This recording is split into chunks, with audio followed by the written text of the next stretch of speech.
Have you noticed that mice have no shoulders at all?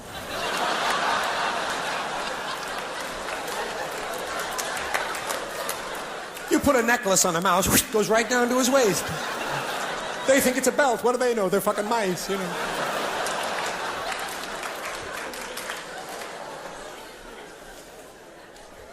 Do you realize when a lion escapes from a circus in Africa, nobody gives a shit? I think it's unusual that we have an animal called the fly, and we don't have one called the walk.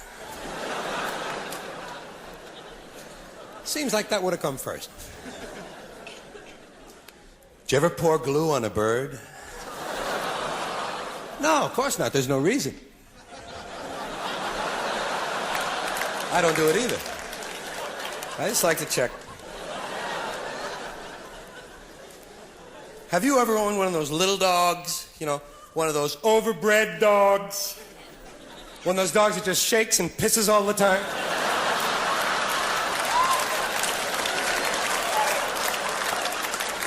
And you have to take him out for a pull? Come on, you.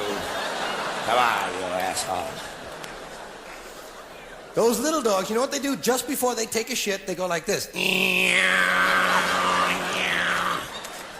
I get out of the way, you know, whoa.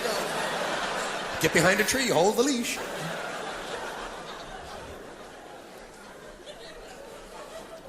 I had a little dog named Tippy, who, well, it's just one of the dogs I had in my life. That's what's great about dogs. They don't live too long, and you can go and get another one.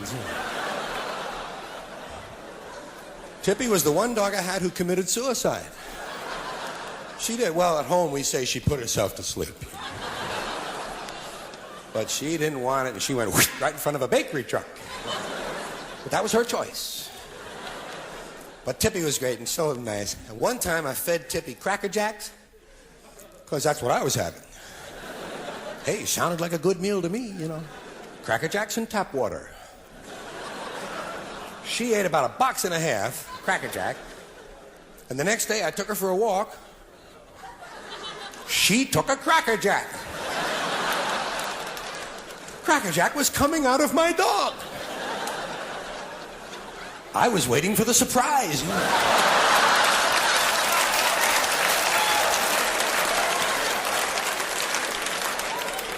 Hoping it wasn't a whistle or a bird call. There's certain basic hygiene that you simply have to follow. What wine goes with Captain Crunch? I have trouble selecting a wine in the early morning. Sometimes I just give up altogether and smoke a bong full of Fruit Loops and go on back to bed. Yeah. Smoke a bong full of Fruit Loops, go back to bed and watch the mid-morning movie. Call into work. Call into work around 11 o'clock. Tell the boss you smoke some Fruit Loops and you're watching a movie. And you'll be in around 2 o'clock if you feel like it. That's the way you got to treat the boss. You can't take shit from a guy just because you work for him. Let him know who the real boss is. Tell him it's your job. Hey, it's my job. I'll do it my way. That's what they like, snappy answers. Even if you're just going in for a job interview, let them know what kind of a guy you are. Have a beer can opener and a bunch of swizzle sticks sticking out of your pocket up here. Let them know you consider partying to be sort of a career of its own. And you'd like an office right near the front so you can get the fuck out at 5 o'clock in a big, big hurry. You know what I mean? I ain't staying around here. Tell him what's happening. Then ask him politely what his attitude is on Monday and Friday absenteeism. Tell him you don't need a 2-martini lunch, but you gotta have a 1-joint coffee break. Let him know you'd like to start next month, but you must be paid immediately. Then if you still don't have the job, point to the picture on his desk and say, "Who's the cunt?"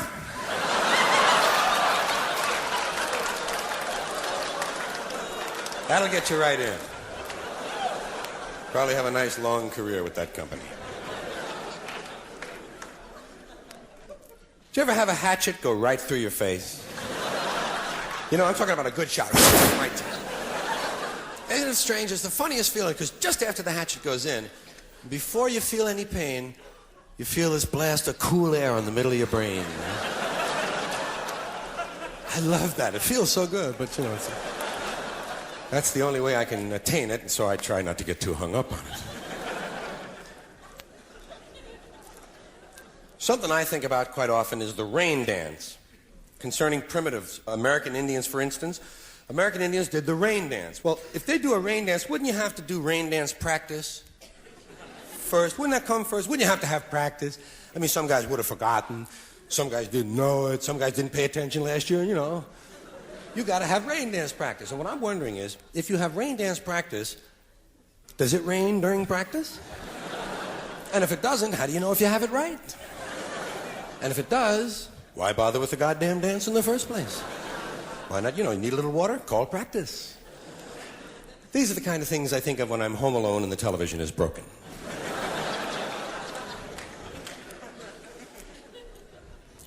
Here's a tip for you. You know how you get rid of counterfeit money? Put it in the collection plate at church. They give it to someone else. They don't give a shit either. Also, a good citizenship tip, how to get out of jury duty. People always are trying to get out of jury duty. And they lie. They make up stuff. I'm sick. Tell them the truth when you go down there. Go down for the interview. Tell them you'll make a terrific juror because you can spot guilty people just like that.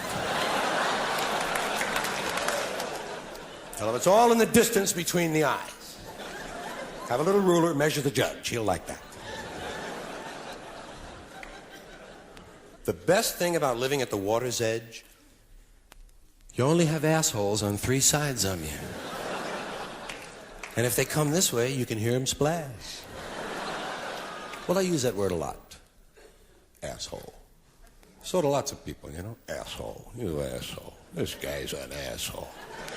Are you kidding with this asshole over here? What an asshole. What do these assholes think they're doing anyway? All sorts of, it's a great external target for you. It's a great way to express yourself. This kind of asshole, that one. And I've been calling assholes a lot of years, you know. And I've noticed one thing. The amount of an asshole a person is directly proportional to the distance they are away from you at the time you discover this flaw. Someone on TV is really an asshole. Someone in the car is pretty much of an asshole. Someone standing right next to you online, this guy's an asshole. The closer they are, the nicer they get.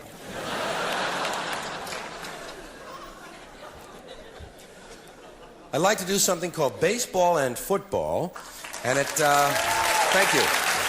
That's nice. Because these two activities are so much a part of us, and yet they're so different. Baseball is pastoral, 19th century. Football is technological, 20th century. Baseball is played on a diamond in a park, the baseball park. Football is played on a gridiron in a stadium, War Memorial Stadium. In baseball, you wear a cap. In football, you wear a helmet.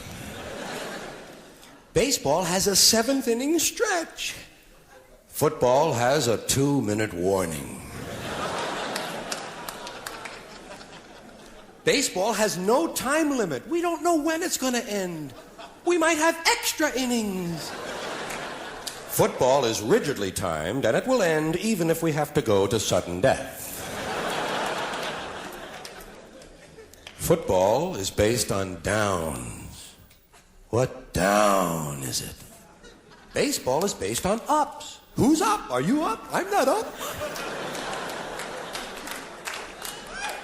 In football, you get a penalty. In baseball, you make an error. Whoops.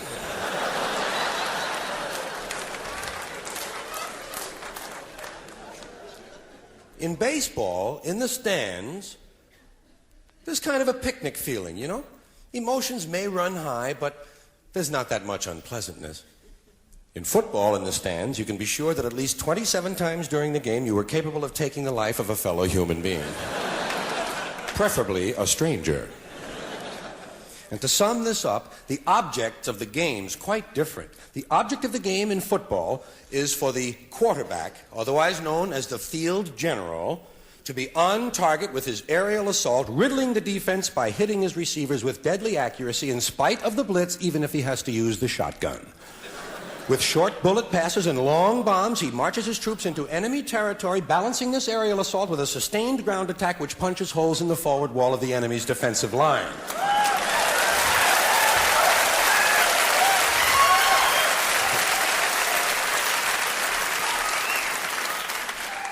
In baseball, the object is to go home.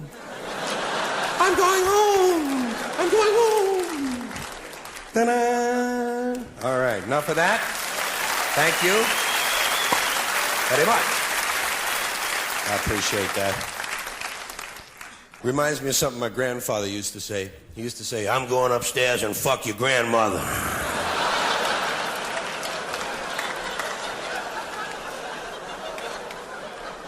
Well, he was an honest guy, you know.